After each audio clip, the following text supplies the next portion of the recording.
உங்கள் வீட்டில் கிட்ஸ் இருக்காங்களா? அப்போ இந்த ஃப்ரைட் ரைஸ் செஞ்சு கொடுங்க, நல்லா விரும்பி சாப்பிடுவாங்க. அதுக்கு ஃபஸ்ட்டு ஒரு வெங்காயம், ஒரு கேரட், ஒரு கேப்சிகம் நல்லா கட் பண்ணி எடுத்து வச்சுங்க. நெக்ஸ்ட்டு ஒரு கடாயில் கொஞ்சமாக எண்ணெய் விட்டு ஒரு கப் பன்னீரை நல்லா ஃப்ரை பண்ணி எடுத்துங்க. நெக்ஸ்ட்டு அதே கடாயில் கட் பண்ணி வச்ச பூண்டு, வெங்காயம், கேரட், கேப்சிகம் நல்லா ஃப்ரை பண்ணிவிட்டு தேவையான அளவு உப்பு, ஒரு ஸ்பூன் சோயா சாஸ் நல்லா ஊற்றி ஃப்ரை பண்ணிவிட்டு நெக்ஸ்ட்டு வடிகட்டி வச்ச ஒரு கப் பாஸ்மதி அரிசி சேர்த்துக்கிட்டு தேவையான அளவு பெப்பர் தூவி நல்லா 10 நிமிஷம் ஹை ஃப்ளேமில் நல்லா ஹீட் பண்ணிவிட்டு சர்வ் பண்ணால் சூப்பரான பன்னீர் ஃப்ரைட் ரைஸ் ரெடி.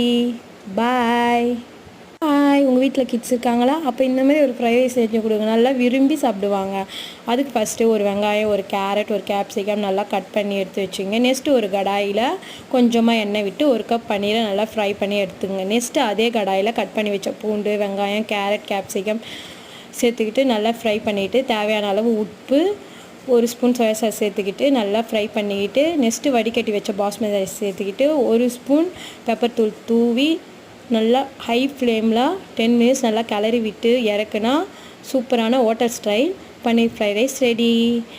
இந்த மாதிரி ரெசிபிஸ்லாம் வேணும்னா என்னுடைய சேனலை சப்ஸ்கிரைப் பண்ணுங்கள் ப்ளீஸ். பாய்.